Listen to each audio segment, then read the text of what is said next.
Hey guys, it's Derek here, and I'm going to be doing the first math vlog, so pretty excited about that. My math vlog is going to be on my first day of teaching. So what this is going to focus on is kind of a summary of my first day of teaching and what I had to go through and some things I learned, and hopefully through that you guys can pick up some things to help you out with your first day of teaching. I'm going to start it off by kind of relating a little story. So I coached football. I've coached football for a while, but my very first year coaching football, I can remember coming into the first practice feeling like, I played a lot of football. I know what I'm talking about. And I remember getting into practice and I had, a decent amount of stuff planned, but we got through that stuff faster than I thought. So then I had about 15 minutes of where I had no clue what to do. And I was just at a blank and a loss, like, oh my gosh, maybe I don't know this as well as I think I do. So, I thought this would help me prepare better and kind of know what to get going into teaching my first class, but it was a little bit of the same result. There was a lot of, oh dang, what do I do now? But that's okay. So starting off, I got in for the teaching and I got a big round of applause, which is really nice. As my classmates know, I'm a vocal person, and I think that helps because I like to have a lot of fun. So, they look at me as, oh, here's the, shadower, he's just going to make class fun, which is good. And it made it fun for me, which I think helped me teach better, which was really cool. So the first thing I did is I didn't want to come in with a blank and not knowing what to say like I did when I was coaching. So I wrote, I read the PowerPoint and I wrote all my notes down on what I wanted to speak. And I thought I summarized it pretty well.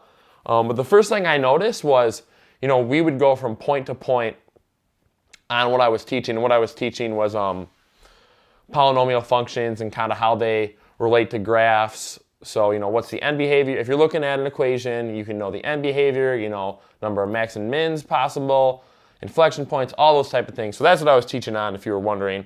So I wrote my notes down, and as I was going from point to point, I thought I would be able to transition very well because I wrote my notes down. But what I found was I'd go to, kind of read my notes, and I'd have it all written out, and it'd take me, probably 10 seconds or 10 seconds to read through the whole thing and make sure I understood what was going on, and then it would click in my head what I wanted to teach. And it might have been more, it might have been like 20, but I just felt like there was this long pause every time I would go to a point.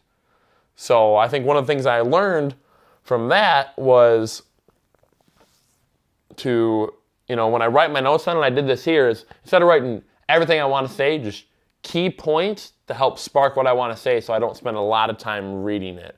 So one of the things I also think that led to this is I didn't practice speaking before. If I was giving a formal presentation, of course I would practice speaking, but as a teacher, I feel like you have so many times, you got your lesson plan written down, you got what you want to say, but it's not like you're going to go through, your lesson for an hour before every single night. You're really going to go in, kind of have your notes, you're going to have to go from there. So I wanted to replicate the teaching environment as well as I could. Yeah,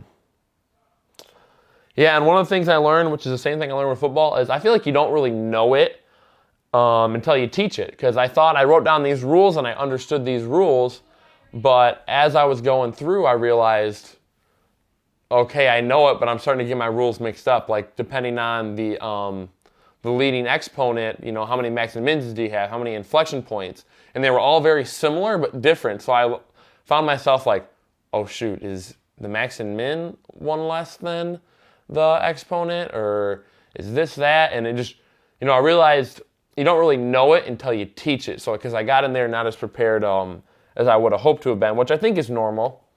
One of the things I also found out is wording it right is hard. I think I do a pretty good job of trying to simplify things so kids can understand it, because that's how I am. I need it, simplified. What are you trying to say here? But even I realized wording things how you want to is harder than I thought it would be, which, I think that just goes with the same thing as you don't really know it until you teach it. So that's okay. But that's one of the things I learned is just it's tough to word things right.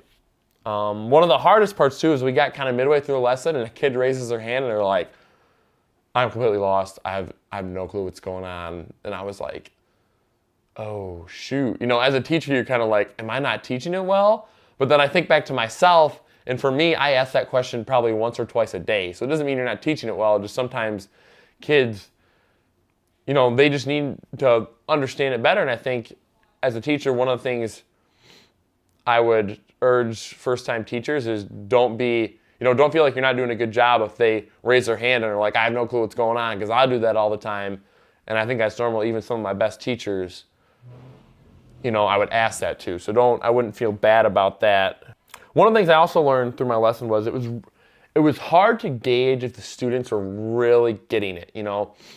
I kind of went through and I was like, okay, I've taught it, but I have a feeling like a third of this class isn't getting what I'm saying. It was just hard to gauge how, because a lot of students are going to raise their hand. I'm the kind of student, I'll raise my hand anytime I have a question, but there's a lot of students out there, they don't get it. They don't want to feel dumb, so they don't ask the question. So I think it's important to learn how to build an environment where you can ask those questions or transition. I think this is where Kahoot would come in handy, because if I would have made a whole Kahoot quiz for this section, they could go through and they'd answer I'd ask the questions I want to ask, and I'd have, boom, answers right there. Are they getting it? Or are they not getting it? It's pretty simple. If 20 out of 20 students get the right answer, all right, they got that down. If only 5 get the right answer, that might be something you want to spend a little more time on. So I think things like Kahoot that, can really get an answer from all the kids anonymously without them feeling bad is a good thing. So I think I would really like to tie Kahoot into my lesson, like I kind of talked about earlier in one of my blog posts. I would just say overall, it was really fun. I had a lot of fun, which is nice, because I think, you do all this stuff, you get up. I bet there's people that they finally get to teaching and they're like, this isn't what I want to do. I spent 4 years studying this and this isn't what I want to do. But it was nice for me to, get in that first time and really just have a lot of fun and kind of build those relationships with the students in a really fun way. The biggest thing I think I realized is preparation is key. In my movement 201 class, Professor Albrecht talked about John Wooden, who's a legendary college basketball coach. He would spend as much time prepping for a practice as he had in actual practice. So if he had 2 hours of practice, he would spend at least 2 hours preparing for it. So I think that's important. I think as a teacher for me, and I like to be this way, is the more I prep, the better the lesson's going to go. And that's pretty much all I had. It was a really fun experience. I hope if you guys get the chance that it's just as fun for you. And I hope that kind of some of my points resonated with you guys and helped you feel a little better about your first time teaching and all those things. So that's the end of my vlog post. I hope you enjoyed.